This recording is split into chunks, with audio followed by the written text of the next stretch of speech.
cereal. Sure. Yeah. Yeah. Couple There's that last Oh, minute. yeah. So That's good. Yeah. I got friends who are taking 20. it takes 5 minutes. So, What trucks they were in.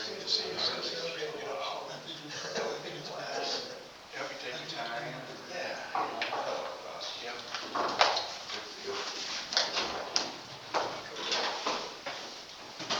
It's not quite 7. Yeah, There it we is. go. I pledge allegiance to the flag of the United States of America and to the republic for which it stands, one nation, under God, indivisible, with liberty and justice for all. Thank you everyone for coming. Roll call, please. Mayor Barbara Yaki, Here. Mayor Pro Tem Bob Tanis, There. Commissioner Tom Blau, Here. Commissioner Stu Davis, Here. Commissioner Joe DeLuca, Here. Commissioner Al Ramirez, Present. Commissioner Luke Stimpian, Here. City Manager Craig Horton, Here. our attorney is not here, and we have Fire Chief Keith Klobuchar, Here. Police Chief Brett Selby, Here. Sergeant Sean Leathers, Here. Code Enforcement Officer Charles Kubajar, Here. and Wade Trim Professional Planner Caitlin Hayman. Here. Thank you. Great. You have a cast of thousands. So anyway, are there any additions to the agenda? There are a couple things we're going to talk about, but I'm going to talk about them at city manager then. Okay, all right, so no formal additions. No. Okay. I move we approve the agenda as read. Is there, okay, all in favor? Aye. Aye. Any opposed? Okay, none. Next, moving on to approval of the consent agenda items. Do you have any questions for Craig or any other issues? I move we approve the consent agenda, including the payment of $1,148,809.10. Is there a second? Second. Great. Roll call, please. Davis, Yes. Tanis, Yes. Blount, Yes. Ramirez, Yes. DeLuca, Yes. Stimpian, Yes. Yaki. Yes. Thank you. Great. Moving. Stu. Moving on to citizens from the floor. Is there anyone who would like to speak? We are going to set a 3-minute timer, and we would ask that you direct all of your comments to me. Anyone who would like to speak this? Okay. Seeing none, we do not have a guest speaker tonight. Is that correct? Okay. So our department head is Keith Klobuchar. Hey, good evening. Hope you stand for you. Sure, that'd be great. Go.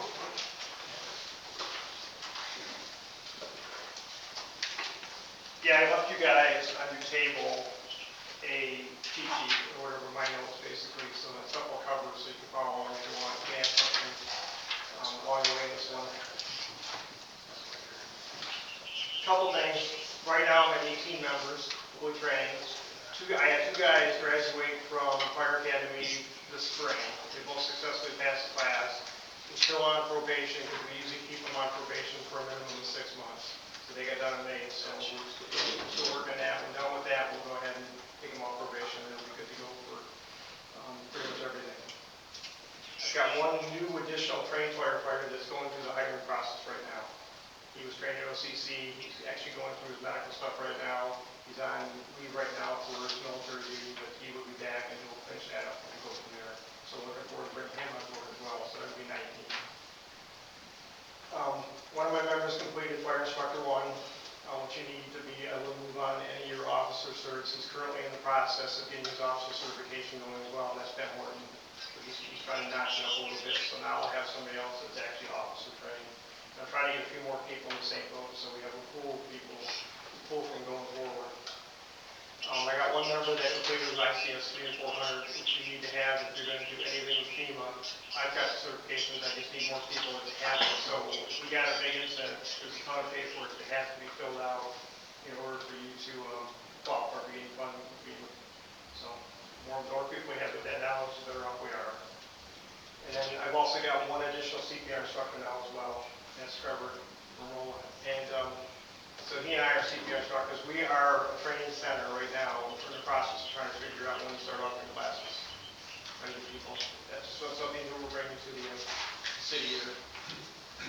response standpoint, our call volume this year right now is, as of yesterday, was 111 calls this year.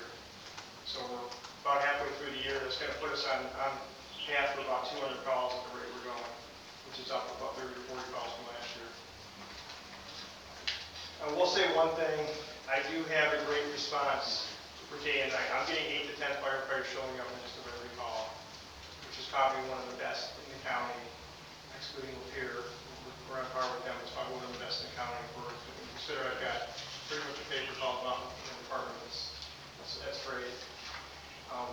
One of the things that's increased our run count is we're running at all vehicle accidents. I think PD is starting to like that now too. Because we're not afraid to go out. We use our trucks to block the roadway up at a minimum, but we're not afraid to shut the roads down to give these guys the support and our guys the support and protection that they need.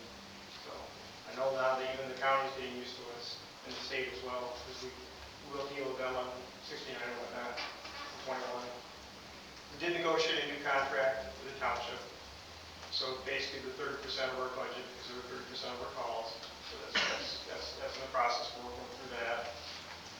One thing I want to point out, we'll talk on a little more again later, is our equipment and vehicles are back in full operating service. So I've got every piece of equipment that we have is now operational and actually ready to go, and we're actually using it at this point in time. So I want to keep it that way. And then we have a new engine coming, and that engine right now is just getting off the early days of the build. We got some guys going out in November to do a build review, and then we're expected to take delivery of that. Right now we're looking after July of next year to take delivery of that brand in. So that's coming from Pierce, it's coming from Appleton, Wisconsin. So looking forward to getting that. So we're trying to do is use our current engine a little less and start using the ladder more. And I want to take the load off the current engine because I don't want to spend any more money in that truck than I have right now. So I want to kind of let that one sunset until I get the new one in. We'll keep it operational. I just don't want to have to do a big repairs in that truck. From a fire ordinance inspection standpoint, we're currently doing some limited life safety fire inspections. I've been helping out the police department with that. And we've been doing some of that, and at this point in time, I've got a new ordinance that's actually drafted. It's through the lawyers, and I'm planning on getting that into one of the next meetings for you guys to start the reading process. And that will adopt fire codes, specifically the International Fire Code, 2024 version that we'll start adopting for the city criteria, and it will give us the authority to go out and start inspecting to fire code. And we also adopt a couple of fire codes, the National Fire Protection Association adopted that. So I'm kind of looking forward to getting that behind us. And that then starts our ability to do inspections. And this year we did put money in the budget to support doing that, both for buying some things that we need to get that going, plus handle some of the payroll issues. Activities. This year we've actually supported the Hispanic Festival. We had a booth there. We were at the Blueberry Festival, or Bountastic Festival. We had a booth there. We had some events there for the kids. We spent the last 5 days, 6 days, whatever it was, at the Eastern Michigan State Fair. We had a booth there for every day. We also supported 3 of the events with coverage, as well as Elmont one night, ADCA one night, and Boone one night as well. So all in all, well, we had some weather issues on Thursday, but it's kind of like a mud fest. But other than that, it went well. So, and then on top of that, we did a fill the booth this year. The 2 nights we did fill the booth, we actually raised over $6,000, and that's slated to go to Rob Boyd for medical bills. So we're in the process of getting that converted to a check, cashier's check for him. And I got to follow up with Ian because he's saying the Lions are going to kick in too. They were going to take some of the tips that they had from the beer tent, and they were going to take a portion of that, and also they talked about donating that to the same cause. So I got to follow up with him to see what he's going to bring to the party if he wants to just do a separate check. So that was good. First night I filled the booth, we actually got like $4,200, which is unheard of. Second night, not so good. We're kind of half thinking it was the same people. Some of the same people. And the night we got it was a gorgeous. That was on Friday. It was a gorgeous night. We're in the process. We had a pickup fire prevention in the fall. We're in the process of getting that going, and then we're also gearing up for Summerfest, which is this weekend. And Winterfest is behind us. We have Summerfest and then Winterfest. And then the other thing, as I'm saying, our car washes that we had were a success. We did pretty well in each one of them. and we plan on doing more of those next year. We're going to adjust some of our timing around to be better suited for working out. A couple of things I want to cover in the update is future challenges. Our building is, believe it or not, is like 5 years old. Wow. So we're now at the 5-year mark, we're starting to find things like, gee, your sprinkler system needs to be certified. So now we got to come through, we got to start doing inspections and that maintenance on that. I've got some things we got to review with Craig on, that's going to cost a little bit of money, $1,000 for inspection. But they need to keep it certified to NFPA requirements. And then we also have some plumbing issues we got to start working on too, backflow and stuff like that. We also got to do maintenance on. So we're at that point in the building is now we're starting to see that, it's starting to cost, so we just got to make sure I manage that in my budget. Vehicle repair and replacement, we are fighting rising costs on both sides. They're expensive to repair. There are very few opportunities to get them repaired now because they got to use emergency vehicles certified professionals. And actually, the one we've been using is struggling. That's Apollo, so we've been using other folks right now. We do get that done. And then like I said, there's also a very limited amount of technicians out there that can do the work. To the point we've even been talking to one of our local suppliers, whether that they would entertain getting one of the couple of the guys trained as emergency vehicle technicians to help out. When it comes to vehicle repair, there's opportunities for the chassis and stuff, the non-emergency stuff. But if anything you touch is emergency pumps, ladders, emergency equipment, it has to be done by a trained technician and certified. To the point where we don't even want to touch it anymore because we don't want to take the liability on some of that stuff. Recruitment retention is always an issue. We are recruiting, but slowly. And I'm also trying to make sure that as I recruit people that they blend in with the group and they fit in. We've done really well so far with that. We're also looking at expanding our reach a little bit, getting into some other activities around here, into the Voc Center, into a couple other areas to see if we can help get some more enthusiasm, get some more interest around it. I know a couple other departments, and there's a Triad apartments in the west side of the county that started a Explorer program. I'm not there yet, but they're hurting Alba, Henry, Metamora, and I think Lapeer are all joining forces on that, trying to get people interested. Everybody's hurting for resources right now. It's a common problem. So right now, the best thing I can do is keep and retain the people I got as a starter, and that's the best thing I can do, and then try to bring people in and get them. And an average firefighter now, by the time we get them in the door, it's usually about over a 2-year span before you get them trained and operational. And then there's a cost associated with doing that too. The class cost isn't bad, but the year cost and everything. They're spending $6,000 to $7,000 per person just to get them in the door. So we'll work on it. The other challenge I've had in the last year, I've been working with some folks on, is managing the number of events we can pull into. Every week I get somebody calling me going, can you guys come do this, can you come do that? And lately I've had to say, no, I can't do it this year, but do me a favor, give us a heads up earlier, what you guys are thinking. And as we put together the summer, the spring, fall, and summer, we can start looking at how to best help you guys out. I can't do everybody, but we can certainly do some more than what we're doing right now. And then the other one is obviously keeping up with the training and all the certification updates for our resources for people. That's the biggest thing is we have hours we have to get in, we have training we have to do, and we have certifications we have to upkeep. So it's getting everybody, and most of the guys are doing it on their own time to get that done and stay certified. So those are my biggest challenges right now we're working on. Any questions about? No questions, but I've got a couple comments. I will tell you, I am so impressed with your professional department and your leadership of that department. I think it's amazing. And the fact that you've been able to continue to add more firefighters. I will tell you, I was in an event this last weekend and I talked to a firefighter from Carroll. Okay. And he was talking about the numbers that they have and the morale in their department and those kind of things. And I found myself thinking, I am so proud of what our department here is doing. And as I said, the professionalism is just great. As far as the Eastern Michigan State Fair, that was really fun to see your guys out there and to be able to talk to them. And they were, out there talking to the public. That was wonderful. As far as the car wash, my car hasn't been that clean in a long time. So thank you.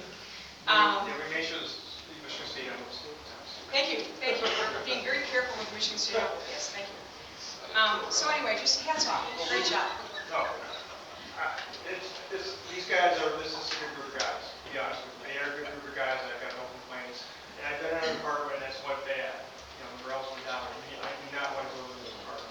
It's just, a lot of apartments are fighting that right now. So I'm very blessed to have a good group of guys. Thank you. All right, thank you.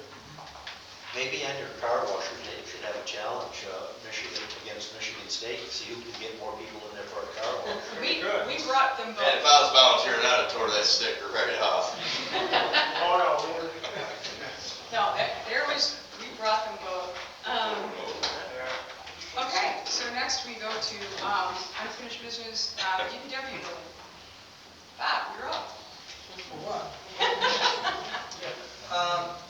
Fuels, prizes, nothing that we couldn't handle.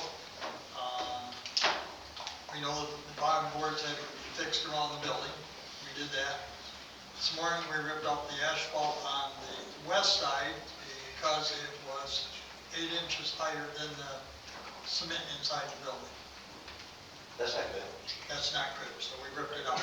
So that, and then one of our openings for the door did not meet our specs, so I had to have it engineered to put LVLs on the top so I could cut one of the main poles out and mount it over and took care of the weight of the, when we got that engineered through Beer Trust, they okayed it, so we were good to roll on that. Other than that, today we started putting the soffit material on the building. The steel comes tomorrow, so by next week, it ought to look a whole lot different, so. It already looks a whole lot. It looks different now, just a bunch of holes. Yeah. We got everything all framed in now, so. Yep. Great. Okay. All right, moving on to 9B, the fire truck repairs. Oh, yeah. You're back up? I am.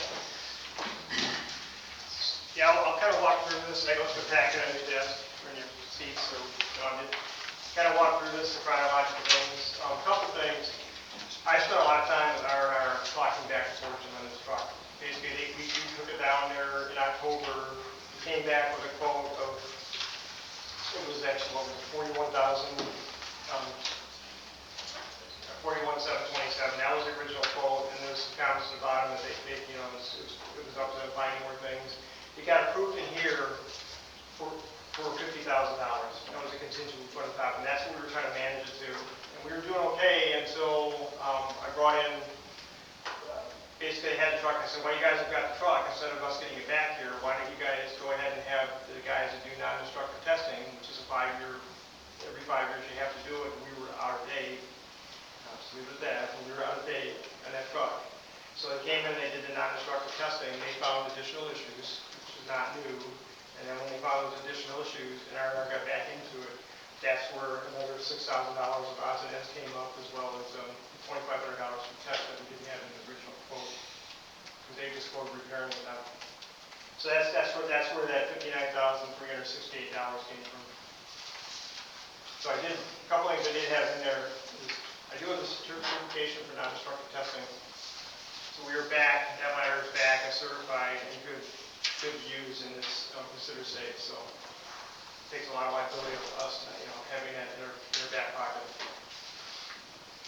And then I also got a letter in there from Rick from R&R explaining some of the problems they have with the truck. So basically what happened is we kind of closed down that section of it, and they took the truck out to kind of ring it out and see what's going on. They road tested it, confirmed that the repairs were good, and also verified if there's any new items. And basically what they found after they brought it out is they found multiple air leaks, cousin air leaks underneath the truck in the system they had to repair. That's just from corrosion. They found the electrical system corrosion big time. As they got into it, they found that the electrical system was corroded. Now, like I mentioned above, they went to KME to get wiring drawings. Understand, this truck is 27 years old. It's in 1997, so it's 27 years old. They could not get drawings for that specific truck. They had to actually go get something similar, and they ended up actually going through and painting out the circuits to find out what circuit was doing what. And that was compounded because over the years, it's been tapped into and worked on. And, you tell you, it wasn't even that was done. So they spent a lot of time cleaning up and working through some of the wiring issues that they had. That was a big thing. We had multiple lighting issues. Auto charger wasn't time to get that done. The interesting one was, we had an aerial chain that was worn and broken, that basically moves the turret, that got repaired. The other one that was interesting is they took the vehicle out, got less than half the tank, they quit running. Basically had corrosion in the tank and corrosion in the filter. So I'm like, well, we never saw that because, quite honestly, our trucks probably never get below half. It's very rare that we get a truck that gets below a quarter tank or won't have the tank at any time unless we're using an extended time on the scene. So we never saw it here. I'm glad they took it out. They ran it to that level because they found an issue. That was a repair on the fuel tank. Then the other one they had too is they parked it on a hill and the brakes were rolled. We chalk the wheels every time we go somewhere, but that's not the way you want to address an issue. So they actually went through and they found that the brake system was corroded, and destroyed the hydraulic. So they fixed all that as well. 5 engine oil filter, engineer filter, I'm sorry. Then the next step came is they actually had it long enough where, gee, this thing's not good for pump testing. Because you guys have had it for the long of the year, so let's go ahead and do the pump testing on it, which they do. So they did do it. They found a couple of things because the truck had sat for so long and not ran. They found lots of issues in the pump and the seals and the gaskets and whatnot. So that was all repaired as well. And then they did retest the pump and it did pass. So that came the second invoice of $16,000, which got us to the $75,000 which back to these repairs. Problem is the dilemma I was having is I can't stop halfway. I can't bring the truck half finished back because it's useless. It's just nothing but a rolling. If that's the case, we have to pull it out of the hall for the summer because it's just full of itself. So that's how we got it back up as operational what we got today. We saw it now. I've got a lighter that's certified, I got a pump that's certified, I got a truck that's repaired. And now we're back to the normal maintenance cycle. Does anyone have any questions for the chief? Have you guys done a bunch of testing yourselves since we've gotten the truck Yeah, back? we're going to be using it. And we're happy with We're happy everything with that they've repaired? There's some maintenance things I want to do, but I'm happy with the repairs on the truck, yes. How often do your equipment go through complete service checkup? How often is There are yearly things we have to do to the truck. And this is there a Yes. time that each truck is serviced? Yeah, there's a year, it's got to go through yearly DOT, certifications, it goes through yearly maintenance. So yeah, there are yearly things that has to go, depending on what it is. If it's just normal yearly stuff, a lot of times it goes to TLM because they can do heavy duty repair on the truck itself. If it was anything emergency was going down to Powell, the problem is having some Powell that's struggling right now. And not really wanting to use it anymore. How does this truck get that far down before we got to it? That's the question. That's a good question. But if you read the letter from R&R, he explains that what they found when they got inside of it, it had been severely neglected. I'm not finger pointing at anybody saying whatever. The bottom line, it was where it was at when we took it down. So now it's on yearly maintenance. yeah, it's on a yearly maintenance. And like his recommendation is, and quite honestly, I probably will go back to using R&R. The reason why is there are very few companies that do ladder work there now. He's one of them. The other one was down in Roseal. He's down in Bellevue. Like I said, Powell was doing it for years, but they got bought out, so there's been nothing but problems down there. So we're kind of staying out of it for a while. The other ones are working the truck before, so basically what I'm seeing and reading, that's really a great job. Thank you. Any other questions? No, I appreciate the clarity. Yeah, Makes it was a sense lot. now. Yeah, we spent a lot of time talking back and forth. And it's like every week we can find it. Well, the last time we met, if we'd have known this. Yeah, it's fine. All right.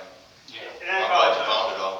I apologize, so I was supposed to be here and it Oh, was you're fine. communication on my part. No, you're fine. You So- can't go wrong with Roselle though. He's where I graduated from. Is it really? Luckily we didn't go down there, we just had to go to Bellevue.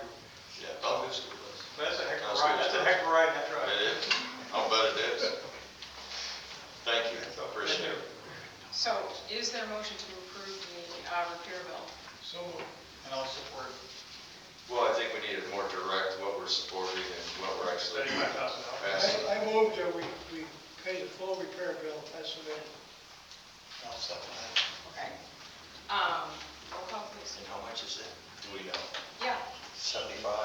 Jeez. You know, Stu's ready to just say everything's okay, so. Yeah. Yeah, you know what, that's good. We really do need the exact number. Do you have the exact number total? Can you do it just separate with 59,368.88 plus 16,84.89? But then Stu would have to revise. Yeah, he has to. Do you want to revise your motion? Any way you want it. You said three. Okay. If you want to so- put the amount in, please put the amount in. Okay, and the amounts we're putting in are, who's got them right there? I do. The first one was $59,368.88. And invoice 2, recurring total was $16,084.89. For a total of, So your motion is to approve payment of both of those? yeah. Okay. And so that was your revised motion. Do you second still? Sure. Okay. Yes. Okay, so now we need a roll call. Davis, Yes. Tanis, Yes. DeLuca, Yes. Vivian, Yes. Ramirez, Yes. Wong, Yes. Yaki. Yes. Thank you. It's actually one of the sheets. All right, thank you. Thank you, Chief. Next we have Caitlin, if you would help us with the fee schedule update. Sure, absolutely. At the previous meeting, I just provided with a proposed adjustment would be in the last packet you received for tonight. I provided a little bit more context associated with how fees are sometimes structured in some comparison communities and how they do things differently. So I did want to take a second to make sure everyone's using the same terminology when it comes to essentially fees and some community philosophy behind it. So some communities specifically choose to subsidize their fees to spur development in certain ways. There's not a right or wrong answer here. One thing that is very clear in the state statutes, you cannot make a profit off of processing applications. That's not our goal. We're not a business, we're a government. And so the goal of these fees is to cover costs based on review of their application that's triggered because they are coming into our community spurring this question or that development. And so that's most communities' philosophy. We want to cover some basic costs, but some communities choose to subsidize that amount, which is why sometimes those administrative fees can be very different. The 4 different structures that you'll see most common for fee structuring is a flat fee, so it's a lump sum fee. Applicant walks in, they say, here's my review fee, this is the amount, and that's what they do. It's the easiest for when there's predictable fee incurred for that, and it's typically a regular source of income, so it's easy to moderate. There's also escrow, so that's when you get money up front and you work against it, and so that way the city's right now is $10,000 for a site plan review. You have that in front, you work against it. If you have $2,000 left over, you get that back. So that's how escrow's component works. Invoicing, some communities usually have like a flat fee, and then as you maybe need additional reviews, then the community, as they get it from their consultants or subsidiaries, they then invoice the applicant, which is usually a month after the fact, because that's when your consultant incurs the fee, sends you a bill, and then you get a bill. So you're kind of playing bank because you're kind of following that money trail. So it's typically a longer lag time and more administrative cost for it. And then the most common is some type of flat fee with escrow. That's the most common for site plan reviews because it's really dependent on the quality of those plans when they come to a community, in which you have a flat fee amount and then you work against it. And if you don't work against it, no one's holding the bag and we're not playing bank in a lot of ways. So those are the main types of fee structures. So if you look at the current rate structures that you currently have, it is a little bit unique with some of the different numbers like 405 and then $4 per unit. They are lower than what you would see customary within a community that's of your size, as well as what current rates are. I don't believe the administration knows exactly when the last time the planning review fees were evaluated. So I don't have that answer, but my understanding it's been some time. It's not like we reviewed them within the last 5 years. And so although costs have increased over the last 5 years, 10 years. So I provided that proposed fee structure. The three communities I provided a comparison to is the city of Lapeer.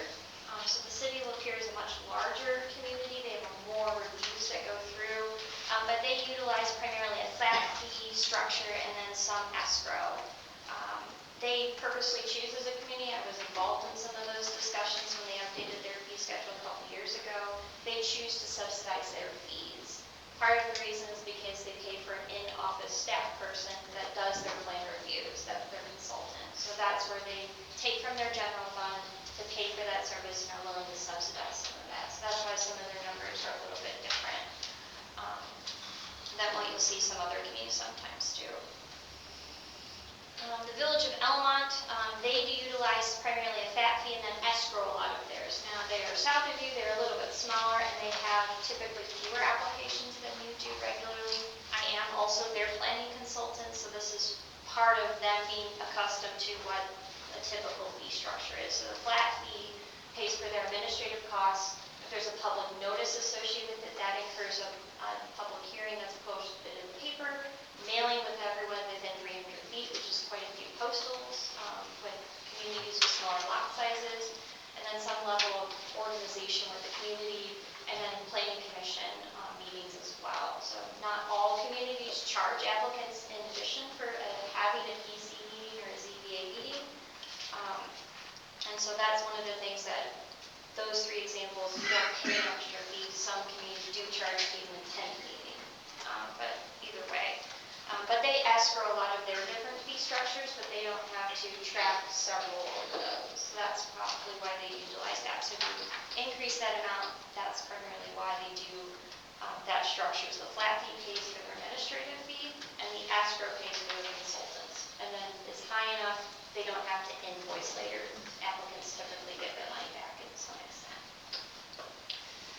The last community that I provide a comparison for is the Village of Lake Orion. So somewhat of a similar size. I think they're around what you probably process for reviews.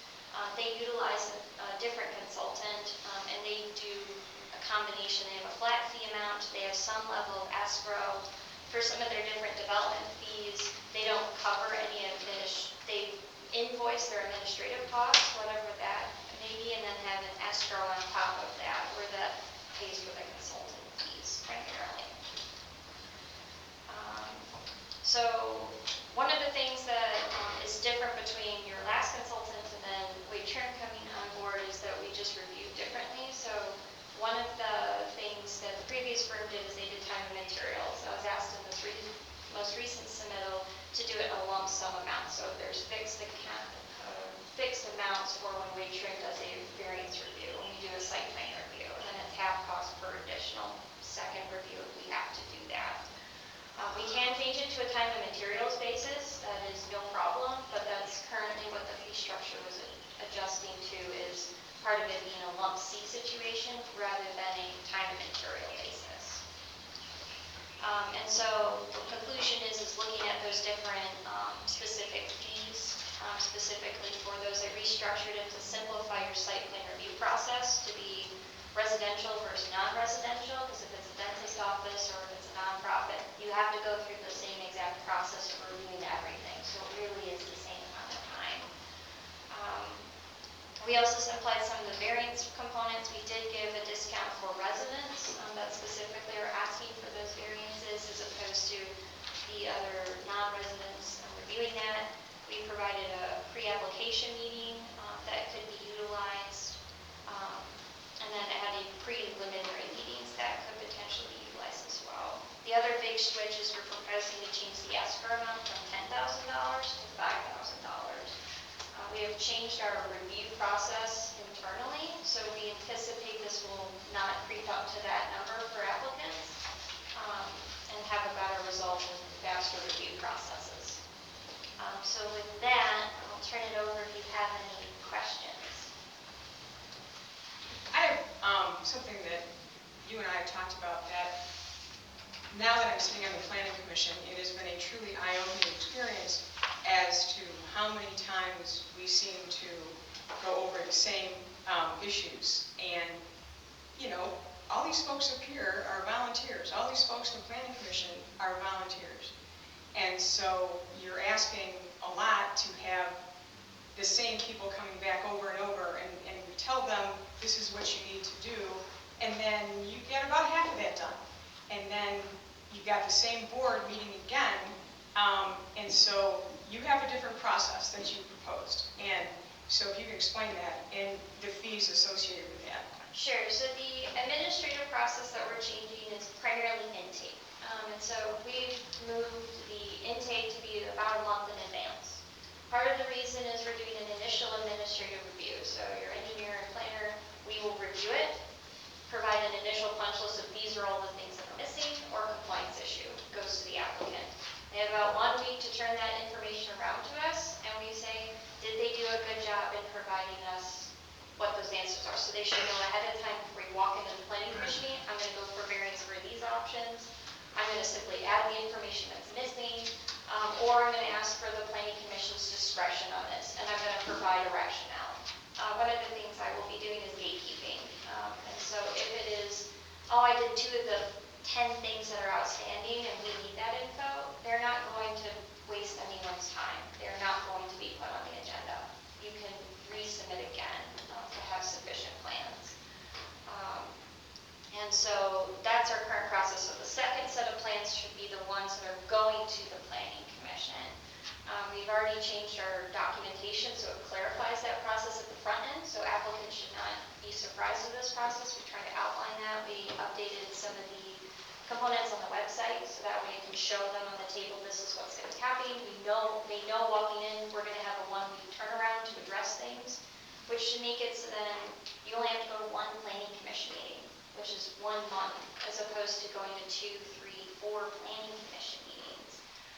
And that's worked in a lot of different communities. Lapeer utilizes that process as well, and they find that they get better quality of plans. It's establishing a new standard, and it just moves more productively, and applicants actually spend less money because we're not orchestrating meetings for no purpose. Thank you for that. Any other questions? Yeah, I have a question. The city manager has looked at this, I'm sure. Is this a viable system versus where we changed things? We've changed some things. I think it's saving us some money. I'm not sure what it is. Again, Your opinion is all I'm really asking for. and we've had a couple of incidences, a few in the last few months, where the applicant came to the meeting and was basically totally unprepared, and we spent hours there and made no headway. This is going to be much more efficient, and with them doing a pre-review, it's not going to be wasting either the planning commission or the zoning board of appeals or any of their time. Thank It'll you. be much more efficient. Thank you. That's what I wanted to know.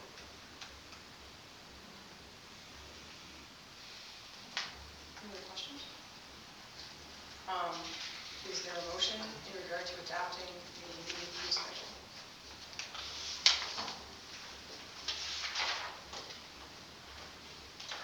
Where's the word? Verbiage, is it on there? Or just, is that all you want? Because I'll get it. No, I don't worry. No, yes, I don't We worry. have a proposed new fee schedule that, with the changes in red. Oh, here? Yeah. On 36 and 30, yeah. I make a motion to approve the effective as that what this is right here in the CCA planning and zoning. All the red line, is that what it is? The red line changes. Red line Because everything else that is Yeah. not red was Stays also. the same? Right. Okay. So you could make the motion to be that you are adopting the fee schedule as presented for the planning and zoning fee schedule, and then put today's date as the effective date. Is that your motion, Tom? So moved. So, no, seriously, I wanted the right verbiage, but I have to agree, the municipalities that I work with within the industry I'm in, those that have a gatekeeper, checks and balance, you go to a meeting, you're done. Yeah. Now, you might not be approved, you might have to have an addition, but it wasn't their fault. It saves time, it really does. Bob knows what he's doing, but a lot of people don't. So they don't dot the i's and cross the t's, so. Yeah, I like it a lot. Is there a second? I would second. Why don't we do a roll call? Blount, Yes. Stempien, Yes. Bannis, Yes. Davis, Yes. DeLuca, Yes. Ramirez, Yes. Yaki. Yes. Thank you. So 10A, discussion of disposal of assets. Craig, what is that? We have as Commissioner Blum may attest to, we have an interested party with the 150 Bancroft, the top building, the DDA building. The current tenant gave us notification that she'll be out by the end of the month. And we have an interested party who wants to buy that building, but they are asking if they can buy, there's the building and then there's parking lot. The parking lot's the city's and that's municipal parking. They're asking if we have any interest in selling some of that parking lot. Is that correct? Yeah, it might not have to be a part of the original deal. They just wanted to verify. I met with Nathan Hager this morning, the assessor. He verified how much land there was. He gave you what he believed that the tax structure would be. That's the two first questions that the potential purchaser wanted. And then the third would be he would like to expand the building if it didn't have enough land. So everything around it, it's basically the size of the building and the 4 parking spots on the west side of the building that's all the lot is. It's owned by the city, which is overseen by the DDA. And he'd like to purchase, I believe, to the south about as much property, which goes right up to Tom Biganowski's building that I've got listed as well. So once we find out if he's really interested, we could put a plan together to possibly purchase more land so he could expand that property when he needs to. I guess what I'm asking right now is are you open to looking at that, or it's absolutely not, we're not selling any of that parking lot? If there is, we need to tell the gentleman right now. Yeah. If we are willing to consider, we can tell him to submit an offer. I can only tell you if you could see it, I didn't know it was going to be on the thing tonight, if you could see what he's talking about, it's the old Secretary of State's building. The property directly to the south would not, in my opinion, impact the city at all, other than put more tax dollars into the budget, because it's just a pass-through. There's no more parking, and they cut grass. If anything, the city pays to cut the grass and take care of the little, it's the way it's shaped. If I'd have known, I'd have brought an overview, but yeah, there's no additional parking he's asking for, because next to where in front of the building is, to the south, it's not any parking. There's a little driveway that goes to the south of the building, then it's grass. So if it was me, I'd just say, yeah, absolutely, but it's not me. But it wouldn't impact the city as far as, sometimes we think, well, we need more parks and recs or whatever, because there's no land. This would not impact it in any way, shape, or form. Again, if you're willing to consider it as an option, we can have a map brought in. Yeah, I can bring it in next and have it in meeting, the plan. and you can actually see what we're talking Yeah. about. I can tell them they're just considering it, they'll look at it the next meeting. His biggest question is, he really wants the building, how much land do I get with the building? And I found that out, so I'll talk to him in the I morning. move we explore.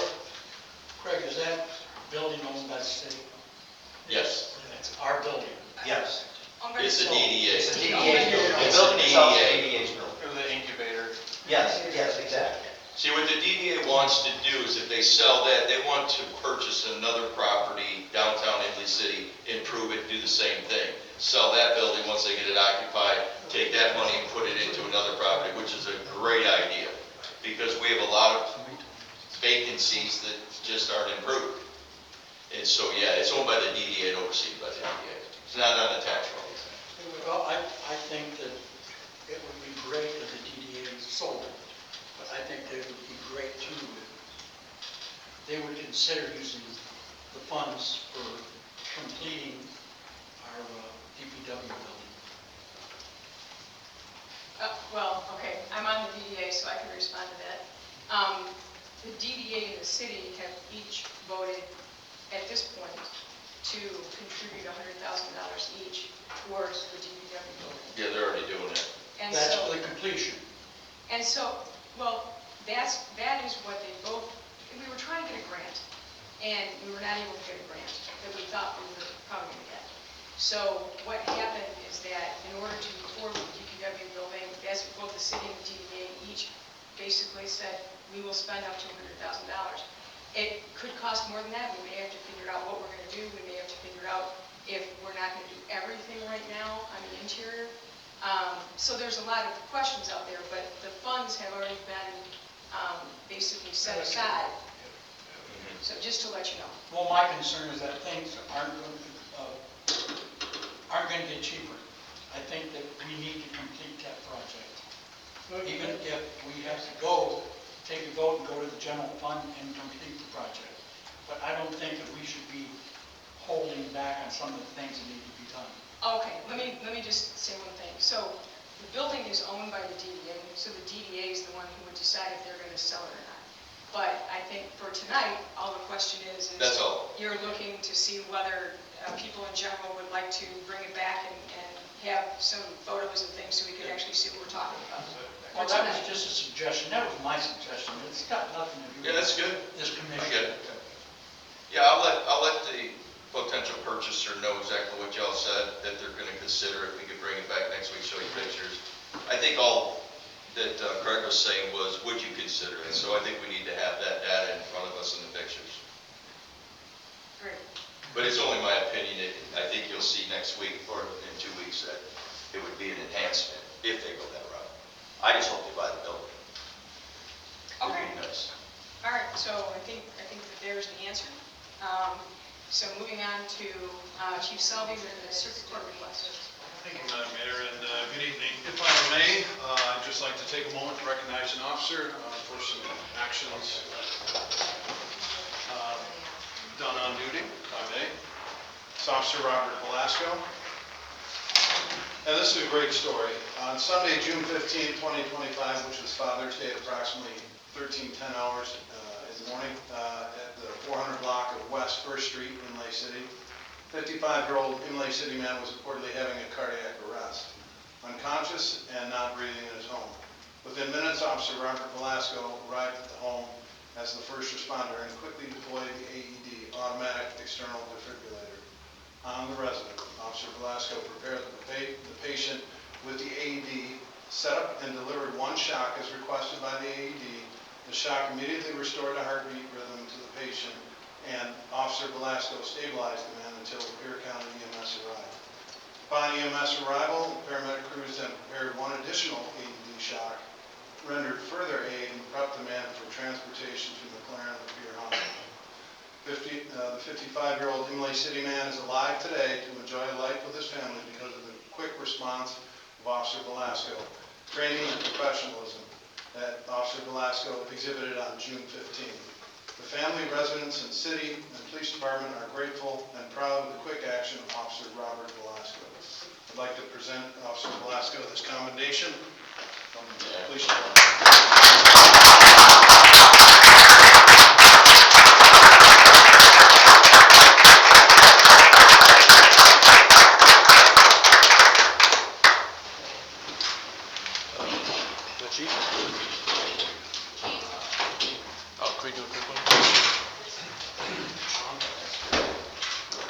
The chief's not done.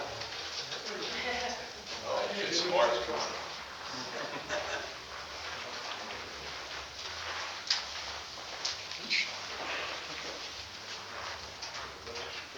Ben wants us more than that.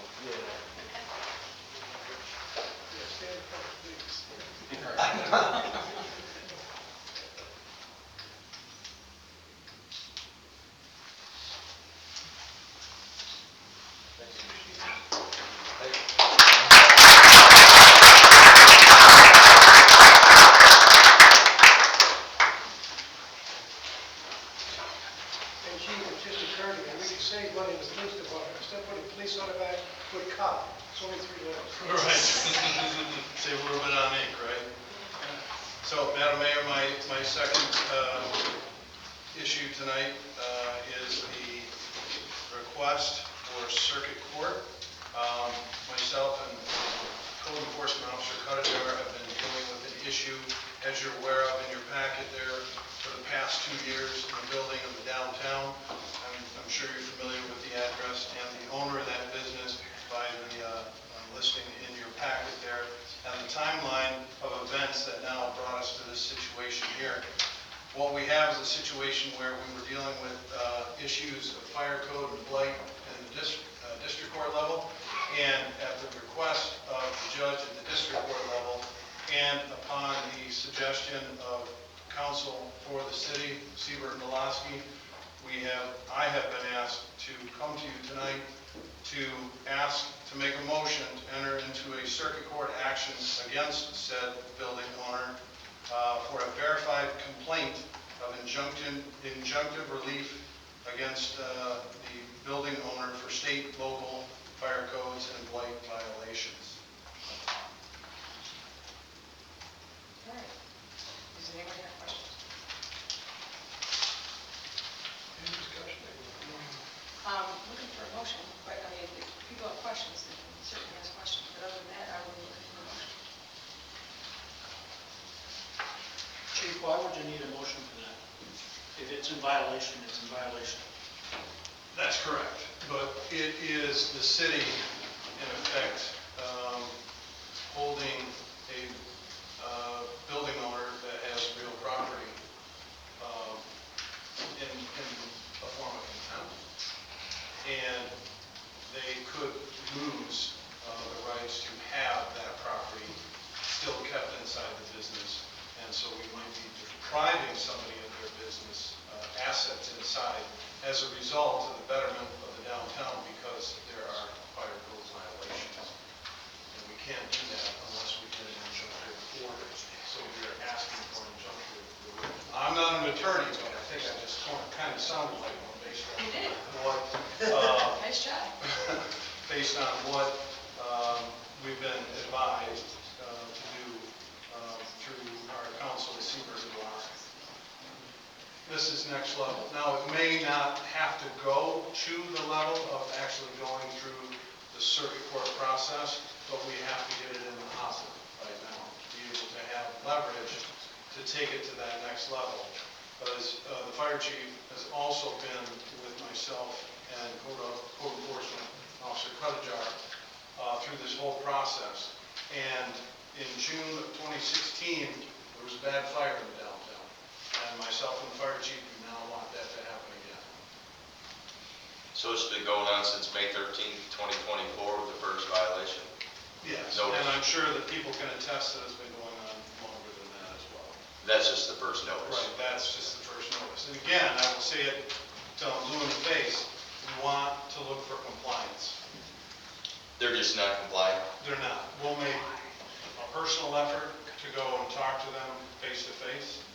We will red tag them. We will issue a last red tag warning.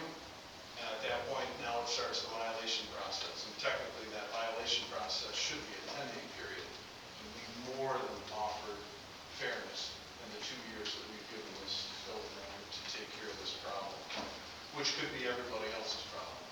First and foremost, myself and the fire chiefs. Any other questions? Yeah, I'd like to know how you would word this. I might suggest. That's why I was a lawyer. Couldn't you just word that you approve the circuit court request for pages 50 to 88? So, I don't know, that's what it says right there. Here you go, I'll make a motion. I move that we allow the city attorney, Christine Anderson, to pursue the verified complaint for injunctive relief against Teresa Carter and Crystal Corners, Inc. for their state, local fire code and blight violations. Okay, so there's our motion. Is there a second? Support. Okay. Roll call, please. Stefan. Yes. DeLuca. Yes. Ramirez. Yes. Tanis. Yes. Blount. Yes. Davis. Yes. Yaki. Yes. All right. Citizens from the floor. Is there anyone who would like to come up and make a statement? Okay. Seeing none. So we do not have a closed session, correct? Okay, city manager. Two things that we want to bring to your attention. One, we passed out this letter, you should have this all in front of you. We felt that due to the number of closures City Hall's had because of the pavement and the security risk, people coming in through the parking lots with the semis, et cetera, that we'd like to extend the deadline for the water bill payments. They're due on the 10th. We'd like to give them an extra 5 days, just in case anybody had any issues with getting into the building. So that's what this letter is. So I can share this with the newspapers, and perhaps they can notify. We'll put this on the Facebook page and webpage. Just let everybody know they have a. You don't need a motion on this? I paid mine this morning, I can I don't get know my that money we back? I'm more or less telling you that that's what I think we should do. And looking for you guys to figure it out, it's fine. Just get a little more interest. At least I use it too much. Okay, all right.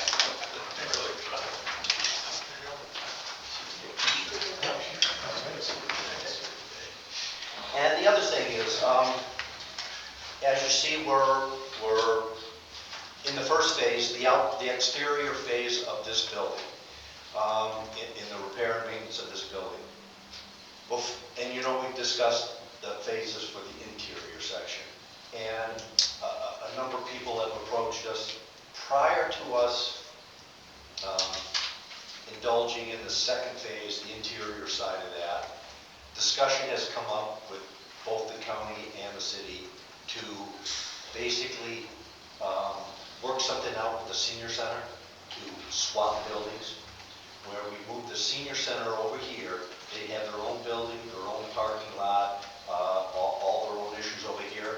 We move the city hall functions over to the Lamb Steel building, and therefore we'd be consolidating city services. We'd be in there with the police department, EMS, all of our offices would be over there, would be close to the pool. The cameras are already on the parking lot and the surrounding buildings. And just think it would be a more efficient thing. I know that there might be some public concerns. So basically, if you're willing, I'd like to have or announce a public hearing to discuss that issue. And let the public come in and tell us, yes, it's a great idea, or no, we don't want you to do that because of this. How's the square footage? That building's a little bit bigger. It's bigger, that's Yeah, all. yeah. Okay. But again, you know, they have that large center room, that would be the chamber. Yeah. And then, you know, the offices are more or less to the east and to the south. And the kitchen was to the north and the east. How's the security on that versus his? Well, the police are right below, so we can count on the floor if we need it. You gotta run upstairs. I feel you worse on the other. You gotta run That's upstairs. the easy part. Really good. Yeah.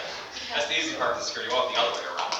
Part of the security for this building. I guess my question would be, are they gonna improve all of the areas and offices and new roof and parking lot before we trade? Over there, Yeah. If we're Well, gonna it's break our down, building. I know, I'm just kidding. it's still our building, so we have to do it.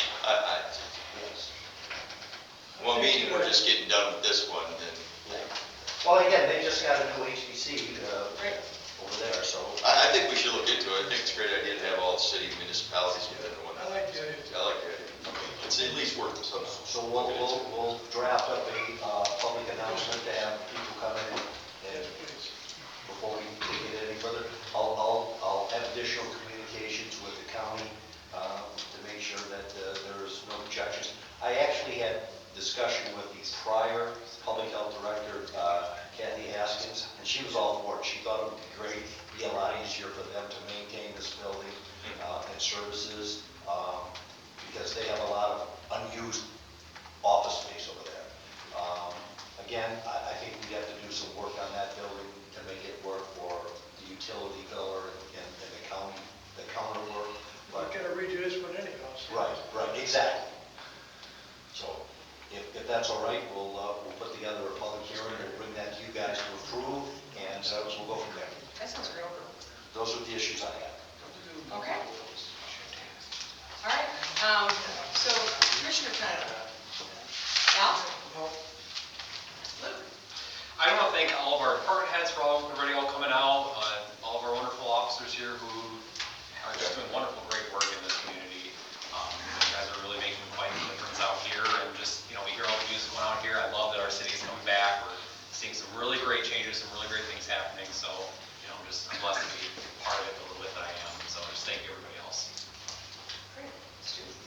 I'd like our contracts in the future to have a time limit, like not millenniums, like weeks or months to get a job done. I will make sure Ed includes those in his building constructions. It makes sense. Okay, Bob? Let's see. Okay, there was a couple, and you were out of town when I called, or you might have heard it. Edison is going to replace the hole in the back corner of, by the train tracks. That is actually train, grand trucks hole. They're gonna replace it because it's old. You did tell me that. Okay, and we should have another meeting because I'll show you what they're gonna cost to go underground from where the pole is to that pole and then go into the new building and then eliminate all the wires in the front of the building. So we need to have another meeting just to keep everybody updated with what's going on down there, what the figures are to do this, so. How quickly do you think you need that? This We weekend? could do this week, yeah. We have a meeting, pull everybody together and, you know. That would make sense. And Scott came out last night and he took the meter, the pole barn is dead. There's no electric in the pole barn no more. It's all been disconnected. It's on the pole now. So, yeah, so everything's coming together. We're gonna take the last garage door down. Actually, attic overhead door is coming in to take the last overhead door down. So, then there won't be no more overhead doors all done. But the new ones are ready to be put in. We just aren't quite ready for them, so. Everything's coming together as we hope. So you'll be done by the 15th? When's the 15th? Don't bet on that. Don't hold your breath on it. Per stew, you gotta have a timeline. Yeah, timeline. If you knew We got what 10 I- days. And put the year at the end of it too. If you knew what I wouldn't even ask me that question. I think we're in pretty good shape. Stop going camping. I'm going tomorrow night. I'm back home. I know I've been you're gone for a fine. whole month. I'm Enjoy back it. home. You have a home? You're It's still there. Joe, do you have anything? Yes, I'd like to commend police, fire, EMS, Yeah. DPW, especially for the exhausting amount of hours they put in extra at the East Michigan Fair. So I think that was a success. So thank you for that. Tom? Citizens, thank you so much for coming out once in a while and sharing your time. Great. Certainly want to just say that Officer Velasco, so much I'm so appreciative of his efforts. It could have been that we would have lost one of our citizens if not for his fast action. So very, very appreciative of him. Yep, that's true, on Father's Day. Everybody don't forget about Summerfest, it's this weekend. Starts Friday at 6, it's gonna go Friday, Saturday, and Sunday this year. A lot of great events, a lot of stuff going on, And parade. fireworks. Fireworks. Yeah, and the parade is on Saturday at 6, so hopefully everybody will